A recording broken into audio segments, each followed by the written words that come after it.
कोटि कोटि मम वंदना संतन के सरताज,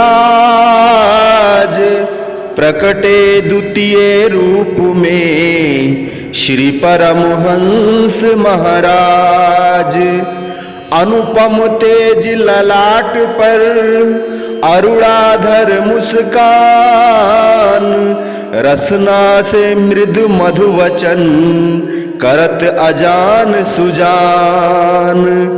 जन जन में भरते रहे आत्म ज्योति अपार, तिमिर अविद्या का मिटा अतुल किया उपकार। एक मेक जब होई है ध्याता ध्येय अरु ध्यान, तब ही प्रभु को पाइए यह तुम दीन्हा ज्ञान। बोलो जयकारा बोल मेरे श्री गुरु महाराज की जय। बोलिए सांचे दरबार की जय। समस्त भगत जी को जय सच्चिदानंद जी। संसार को देखने से मालूम होता है कि इसका कण कण एक विशेष नियम में बंधा हुआ है। सृष्टि नियंता ने जिस प्रकार इसे अपने नियमों में बांधा हुआ है, उसे देखकर मानव बुद्धि आश्चर्य में पड़ जाती है। प्रकृति मूक रूप से अपने काम में लगी हुई है। वह कार्य की रूपरेखा का प्रबंध रंगमंच पर नाटक खेलने से पहले ही कर देती है।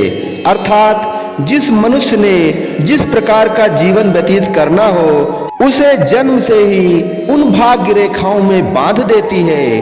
फलस्वरूप उधर श्री 108 श्री परमहंस दयाल जी भारत के बिहार, राजस्थान आदि प्रदेशों में सोई मानवता में जागृति की धारा प्रवाहित कर रहे थे।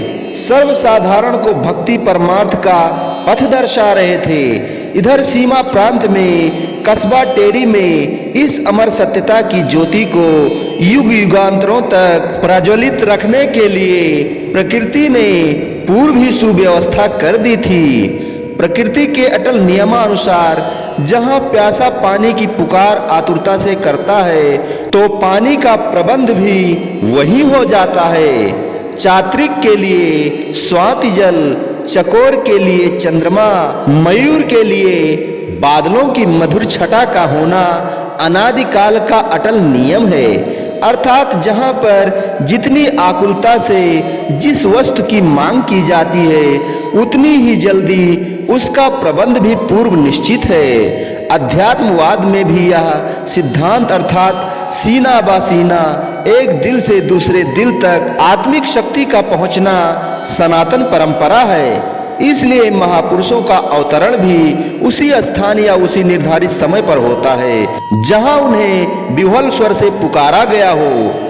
इसी हेतु संपूर्ण भारत में जागृति लाने के लिए संत महापुरुषों का प्रकट होना आवश्यक था। श्री परमहंस दयाल जी ने नाम उपदेश का प्रचार तो आरंभ कर दिया था, परंतु संपूर्ण भारत में इसका प्रचार नहीं हो पाया था। जैसे कि ऊपर कहा गया है कि जो स्थान जितना आतुरता से पुकारता है, वहीं पर संत महापुरुष अवतरित होकर उसे आश्वासन देते हैं। इस नियमानुसार सीमा प्रांत ने प्रभु आगमन के लिए उस काल में आतुरता प्रकट की। वहां पर इस अमर ज्योति की किरणें अभी न पहुंच पाई थी।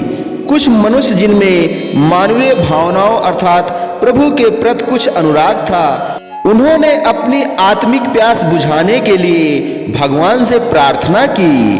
परिणाम स्वरूप श्री स्वामी स्वरूप आनंद जी महाराज अलौकिक प्रतिभा, अनुपम छटा और भक्त मनोहारिणी सुमंजुल छवि को धारण कर सुरधाम से दिव्य ज्योतिर्मय संत रूप में प्रकट हुए।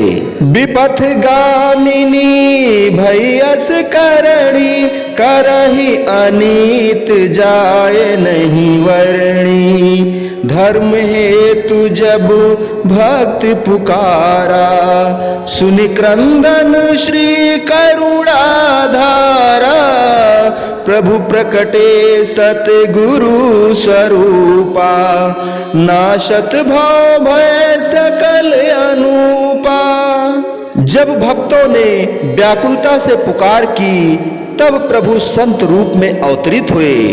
इसका अर्थ यह नहीं कि प्रभु ने केवल सीमा प्रांत वासियों के कल्याणार्थ ही अवतार लिया। वे तो इस धराधाम पर जन जन को सुरधाम अनामी लोक का संदेश देने के लिए आए थे।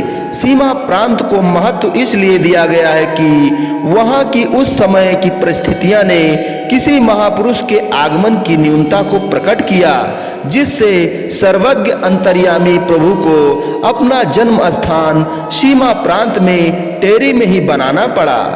जिस प्रकार एक निपुण किसान ही जानता है कि किस भूमि पर हल चलाना है, कहां पर बीज बोना है, कहां सिंचाई की आवश्यकता है, इसी प्रकार श्री सद्गुरुदेव जी महाराज जी, श्री दूसरी पातशाही जी ब्रह्मनिष्ठ पर विद्या के स्वामी ही इन सब गुणों से संपन्न थे और पहचानते थे कि किस स्थान पर किस प्रकार से सत्य नाम का बीज डालना है तथा भक्ति के नन्हे पौधे को अंकुरित कर फूलों फलों से भरना है। जिस स्थान पर महापुरुष पीर पैगंबर अवतार धारण करते हैं, उनके चरण स्पर्श करते ही वह भूमि भाग्यशालिनी बन जाती है। श्री सद्गुरुदेव जी श्री दूसरी पातशाही जी ने भी अवतार धारण करके सीमा प्रांत के भाग जगा दिए। बसंत की सुहानी ऋतु ऋतुराज बनकर आई, कलियां मुस्कान के साथ खिल उठी। 9 पल्लवों ने कोमलांगों द्वारा ऋतुराज का स्वागत किया। भ्रमर पुष्प पुष्प पर गुंजार भरने लगे। हरी हरी दूब ने पृथ्वी को मखमली गलीचे से ढक दिया। नभ से देवता भी हर्षित होकर पुष्प बरसाने लगे। आह्लाद की एक मधुर झनकार के साथ भक्त हृदय हर्षित हो उठे। सीमा प्रांत के जिला कोहाट तहसील बांडा में स्थित कस्बा टेरी में 3 संभ्रांत कुलों में से एक वासुदेव कुल था। इस वासुदेव कुल के उच्च प्रतिष्ठित घराने में हमारे चिरस्मरणीय अभिनंदनीय श्री श्री 108 श्री स्वामी स्वरूप आनंद जी महाराज ने अवतार लिया।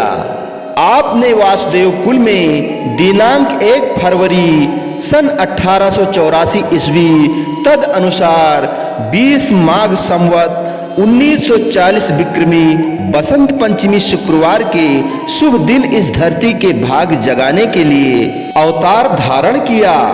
पूज्य लाला प्रभु दयाल जी को आपके पिताजी तथा सुश्री राधा देवी जी को माता कहलाने का सौभाग्य प्राप्त हुआ।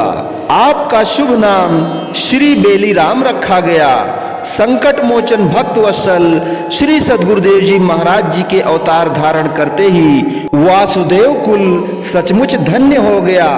सत्य ही कहा है कि धन्य मात पितु धन्य कुल भवन सुहृद परिवार ज्ञानु भानु प्रकाशिया तिहु लोक उजियार।